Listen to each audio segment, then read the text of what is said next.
Standing committee ఎన్నిక జరిగిన జీవీఎంసీలో 10కి 9 గెలిచి ఒక స్థానం ఓడిపోవటం ఇది నిజంగా పల్లా శ్రీనివాసరావు వైఫల్యం నిరసన మనం చేస్తున్నాం. మరి టీడీపీ రాష్ట్ర అధ్యక్షుడు పల్లా శ్రీనివాస్ విశాఖపట్నం వాస అయ్యండి. మరి విశాఖపట్నం జీవీఎంసీ గెలలేకపోయారంటే చంద్రబాబు నాయుడు మేలుకోరని చెప్పి తెలుగుచేతి ఎత్తుకోగలుగుతుంది. మరి అత్యంత సన్నిహితుడు రౌత్ శ్రీనివాసరావు పల్లా శ్రీనివాసరావు అత్యంత సన్నిహితుడు.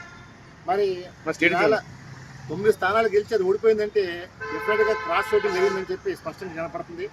మరి వైసీపీకి 32 కార్పొరేట్లు ఉన్నాయి, 50 మంది వచ్చినాయి అంటే 8 మంది దాకా టీడీపీ కార్పొరేటర్లు క్రాస్ ఓటింగ్ చేశారు. మరి నిజంగా ఇది పల్లా శ్రీనివాస్కి ఒక మచ్చ లాంటిది.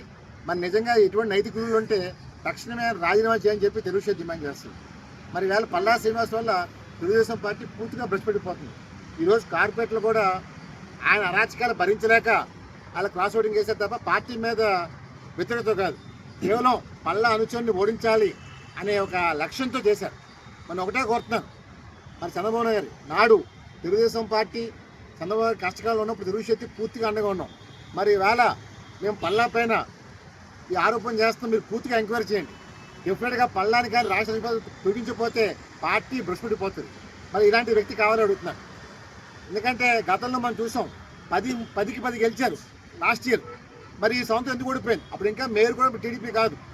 మరి వేళ mayor TDP, deputy mayor Janasena అయ్యూని కూడా ఓడిపోయిందంటే the shame on the government. దాన్ని ఒకటే కోరుతున్నాను, పల్లా శ్రీనివాసరావు తొలగించాలని డిమాండ్ చేస్తున్నాం. అలాగే ఇంకోటి, విశాఖ నుంచి యాదవ సామాజిక వర్గానికి మంత్రి పదవి ఇవ్వాలనుకుంటే పల్లా శ్రీనివాసరావు కంటే 100 రెట్లు వంశీకృష్ణ యాదవ్ బెటర్ మనం చేస్తున్నాను. ఆయనకి మాస్ ఫాలోయింగ్ ఉంది, ప్రజల్లో ఆదరణ ఉంది, ఆయన సొంత సామాజిక కూడా ఆదరణ ఉంది. మరి ఎటువంటి ఆదరణ లేని పల్లా ఇష్టం బెటరా, వంశీ కూడా బెటరా, ఒకసారి కోరుతున్నాను. మరి డెఫినెట్గా పల్లా శ్రీనివాస్ వల్ల పార్టీ భ్రష్పడిపోతుంది. ఇలాంటి వ్యక్తిని తొలగించి తెలుగుదేశం పార్టీ కాపాడమని చెప్పి చంద్రబాబు కోరుతాను. అదే ఇప్పటికైనా సరే మీరు ఒకసారి ఎంక్వైరీ చేయండి. డెఫినెట్గా నేను చెప్పింది వాస్తవం కాదని, పార్టీ కోసం ఒక సైనికుడి మాదిరిగా నేను పోరాటం చేస్తాను తప్ప ఇందులో నా స్వార్థం లేదు.